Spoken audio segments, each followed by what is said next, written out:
Hey guys, my name is NosferKitty and welcome back to Red Embrace Hollywood.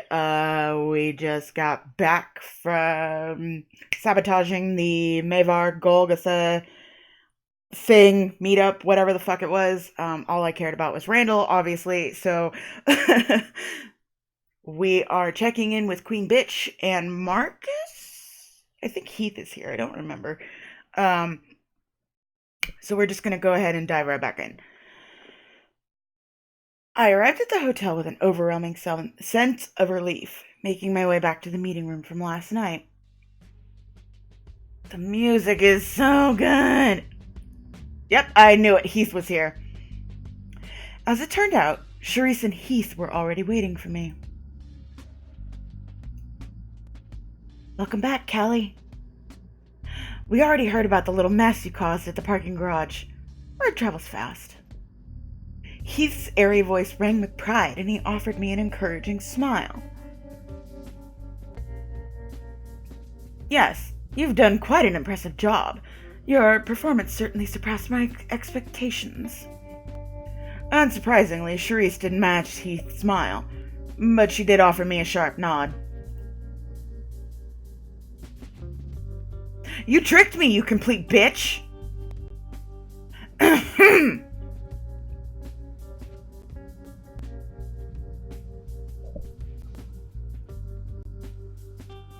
Before we go any further, let me clear the air.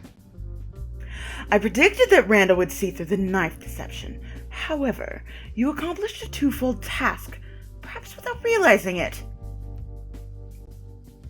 You disrupted their truce discussions, at least for now, and you've also made yourself known by name to Randall, who is a significantly powerful vampire. From the smug lilt inner tone, I could tell Charisse was pretty pleased with the outcome of the events. Did that mean my instincts were right? None of what happened back there was an accident? As I mentioned earlier, your naivety is assumed by everyone you meet. Even secretive, insular vampires will open up to you. Simply because they want to win you to their cause. I had to think this word over. I was like, you should use this to your advantage while you still can. Integrate yourself. Yeah, I think this was a fucking typo. Integrate yourself with those who believe that you have no allegiances. Aren't you just trying to win me to your cause? No, I expect your loyalty, and not unfairly. Do not forget my clemency in sparing your life. A less charitable leader would have destroyed all evidence of her mistake right then and there. Fortunately for you, I believe there's much more potential in your future beyond an eraser smudge in this page of an LA's history. She sniffed pointedly, nudging her glasses back up her nose. That matter aside, I have another task for you. It entails less conflict, but is of equal importance. I'm listening. One of my contacts in South LA was unreachable tonight. I need to know why, but I can't spare any of my other associates to go find her. Things are very busy, you see. I imagine she's perfectly fine, as she often vanishes for a night or two to engage in frivolities. But I'd like to confirm the situation. Go to the area, track her down, and report back to me. Not too complicated, is it? Fine, but I hope you'll make it worth my while. Well, beyond ensuring your immortality for another day, I suppose an additional reward might be in order. A contemptuous sigh left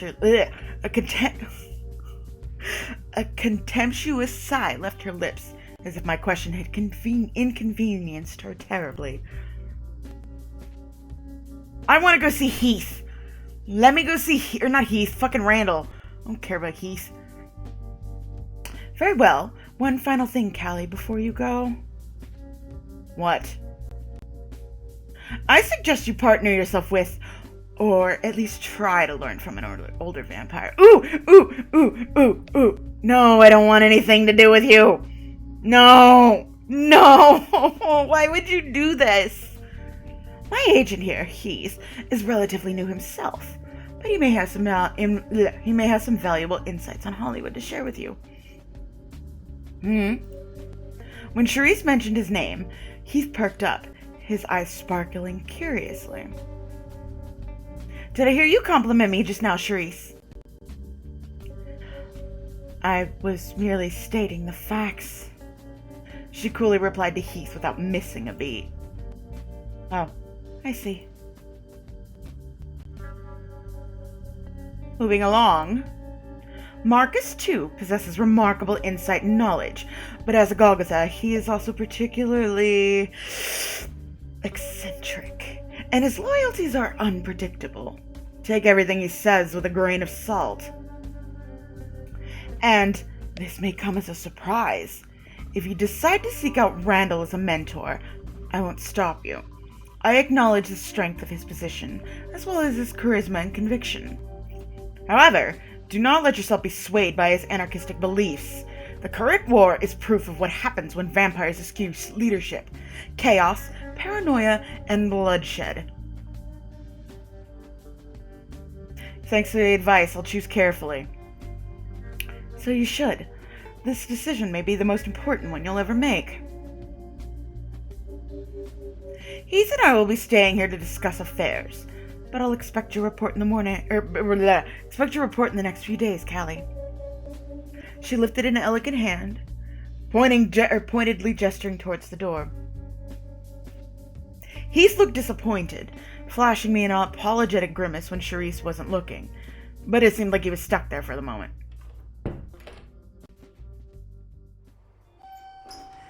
I took the hint and left, heading towards the elevator. A part of me wondered what affairs they were talking about, but eavesdropping probably wasn't worth the risk.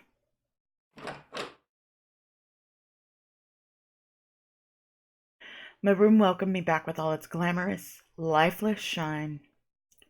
But as relieved and happy as I was to complete my trial, I felt incredibly restless and uneasy.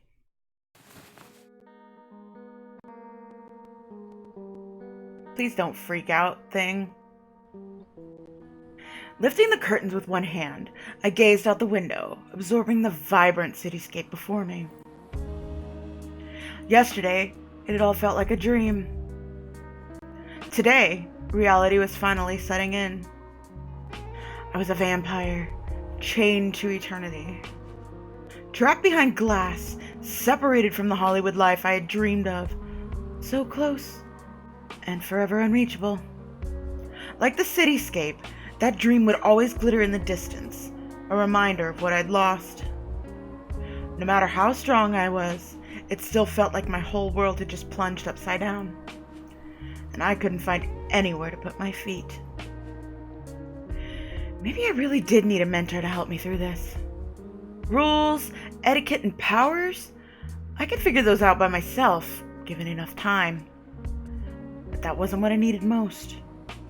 I needed a way to ground myself, to figure out what being a vampire really meant, and who I was becoming. The three men Charisse mentioned seemed to know what they were doing, if nothing else. There was a good chance that one of them could help me discover my place in this new life. With that, I made up my mind. Tomorrow I'd go and see Randall, baby! Randall was the most casual, friendly vampire I'd met so far. Blunt and opinionated, maybe, but I had the sense that he wouldn't try to manipulate me, unlike most others probably would. Besides, he was a Mavar too. Maybe he could teach me how to use my new strength to its full potential. With any luck, Randall wouldn't mind helping me out, despite the rocky start we got off to.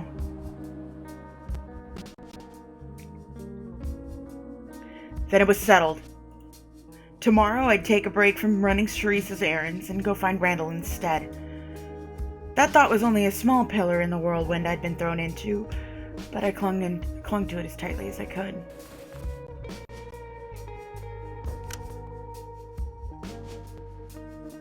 A little excitement sparked through me as I shut the curtains, curling onto my bed to hide from the coming daylight.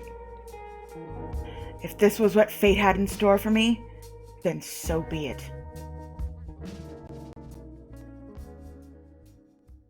Ah, yeah, baby.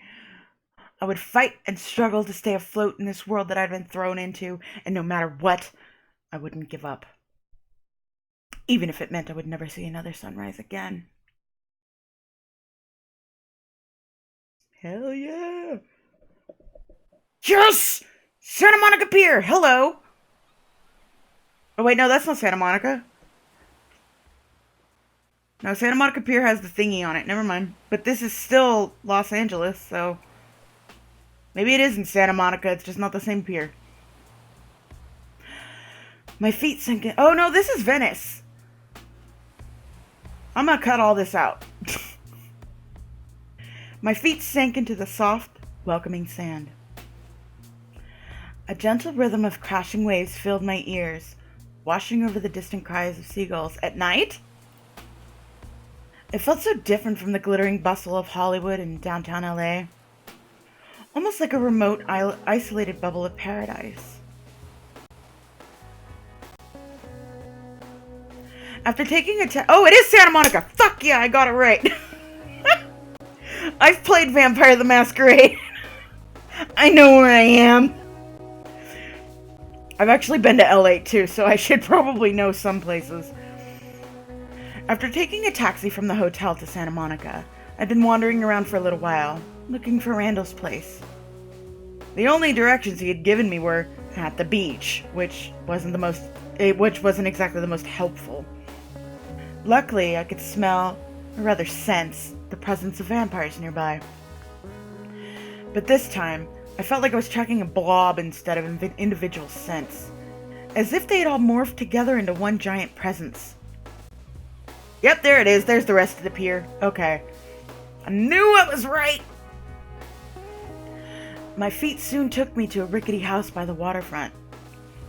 I heard a familiar, charismatic voice booming through the windows, which meant this was definitely the place.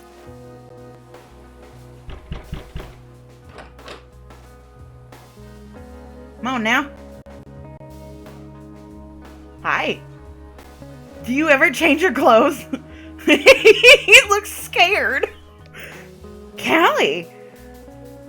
A few seconds after I knocked, the door swung open.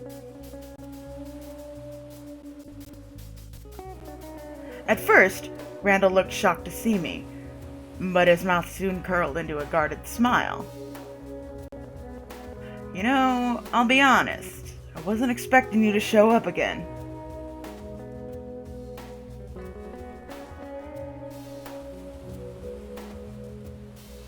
He's got a cat! I'm over here trying to figure out which one and I see the cat. Okay, he's perfect. He likes cats. And he's hot as fuck. Most people don't. I like to catch him by surprise. Please stop. So you're telling me I'm the one who got played, huh? Nice comeback, but I feel like you came here with an agenda in mind. Don't be a dick about it.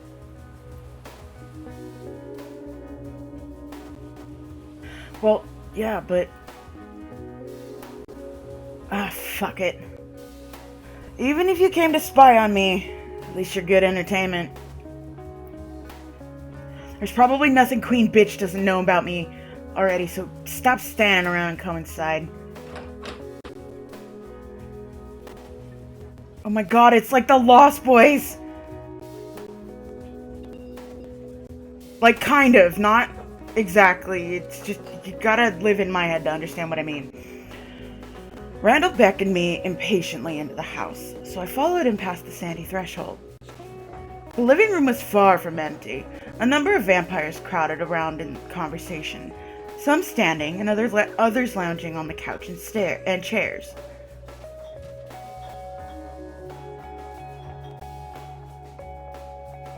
I'm freaking out a little bit because I think I have seen an exact picture of Kiefer Sutherland that looks exactly like that for reference. Anyway. But when they noticed me, the chatter dropped to a low, guarded murmur, and sharp looks flew at me from all directions. Well, you guys are sure a welcoming bunch. A few snorts and scoffs echoed around the room, but no one looked particularly amused. Hey, isn't that the kid that gave you the knife, Randall? Yeah, I think I recognize her face. A few vampires raised their voices warily, glancing between Randall and me. Come on now. No, don't you dare crash, thank you. Relax, we worked it out alright. Can I save here? Yes. Because I'm afraid that it's gonna crash, so... Okay. Relax! We worked it out, alright? Randall eyed the vampires who raised their hackles, wearing the slightly disappointed look of an older brother dealing with immature siblings. Really wish it would stop doing that. Besides, she's one of us. If any one of you were stuck in Queen Bitch's service, I'd open my door to you the same way. A moment later, the hostile gazes began melting away, and the room echoed with a few sheepish coughs and grumbles. Shit, guess you're right. Like usual. It's kind of easy to forget sometimes that we all had it rough at the start. The chatter gradually resumed its previous volume, and with the exception of a few lingering gazes, the hostility in the room subsided. It's like Randall had flipped some kind of switch. I'd seen at the garage how much his group listened to him, but it seemed even more obvious now. Please stop, thank you. Sorry about that, kid. Clearing his throat, Randall let out a faint chuckle. Everyone's just a little jumpy with this war shit going on, and with you working for Charisse, they don't hesitate to get defensive.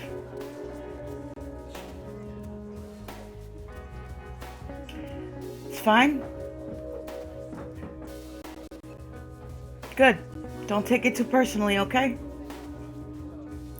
It's just how things work around here. For now, anyway. He glanced away for a moment, an idle smile flickering across his lips.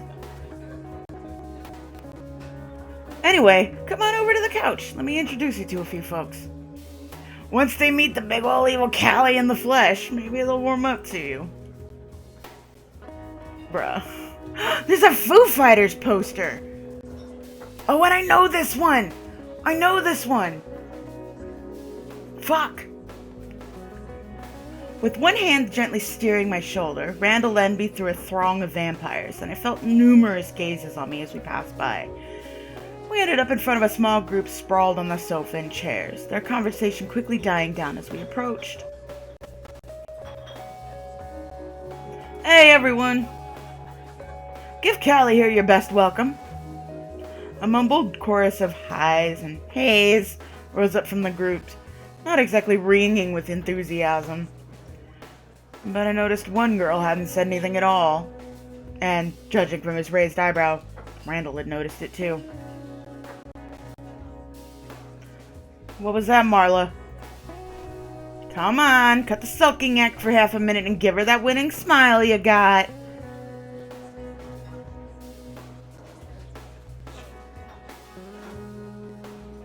I'm having a moment, sorry.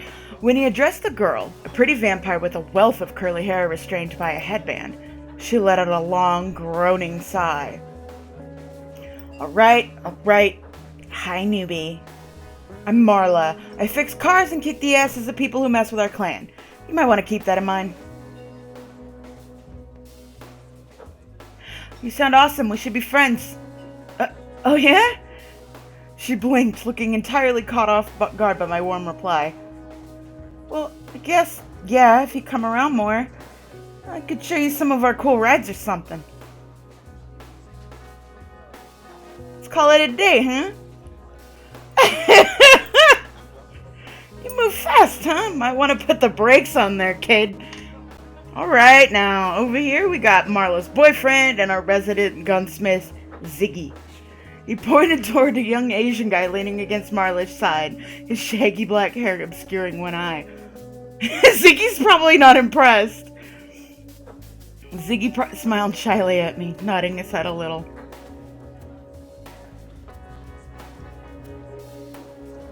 I nod back silently. Looking thoroughly relieved that I hadn't asked him anything, Ziggy leaned back quietly against Marla's shoulder.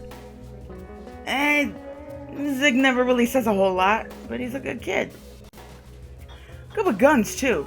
Most of us have to pack heat when we go near Hollywood these days. And let's see. This fine lady here is Joaquina, or our damsel from the age of the Wild West. The next vampire Randall motioned to was a much older woman, probably nearing her 70s, who looked Hispanic, with long gray hair and a wrinkled face. Come on now. She's everyone's grandma, except instead of baking cookies, she likes to sharpshoot motherfuckers who cross too many lines. I like Joaquina. Step on her toes and she'll lasso your ass and dangle you off a cliff. Howdy, Callie. That little jig you pulled at the parking garage damn near had my sides splitting open. Just try not to pull it again, or else I might have to split your sides open, huh? Flashing me a teasing grin, Joaquina broke out into a deep, raspy laughter that Randall instantly joined in on. I've been doing this too long today.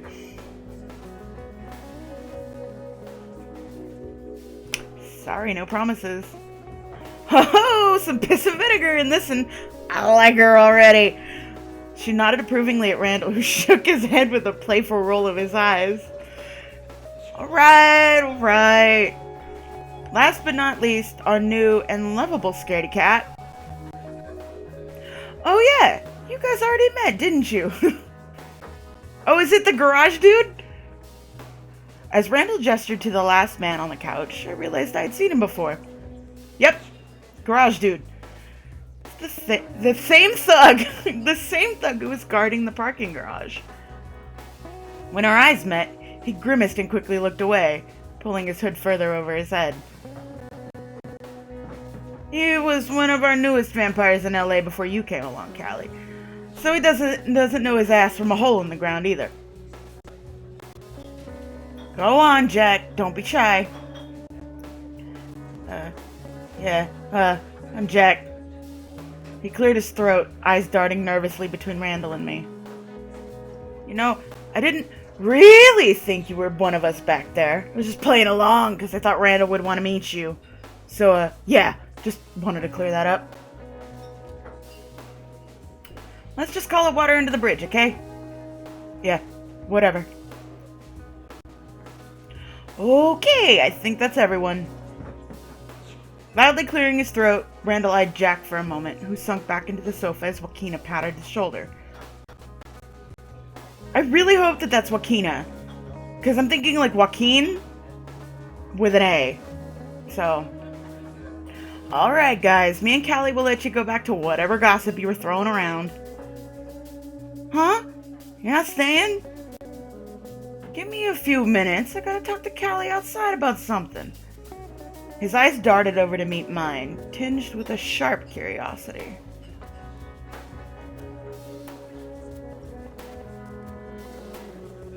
I'm gonna say hi.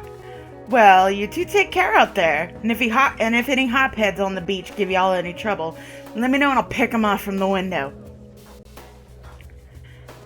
Yeah, maybe don't do that. I like her. With that, we left the laughing group to themselves, though their gazes still followed Randall after we turned away. Somehow, the room's energy seemed to be focused on him.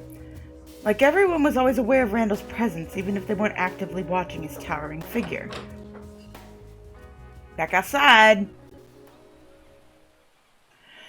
Outside, Randall lowered himself into the... Ooh. Actually, you know what? We're going to stop here, because we've hit the mark. So, we will get to the rest of this in the next episode. So thank you guys so much for watching. Please leave a like if you enjoyed. If you have any questions, comments, feedback, or any game suggestions, please feel free to leave them down in the comment section below, and I'll see what I can do about playing them, because we all know that my computer is kind of a piece of shit.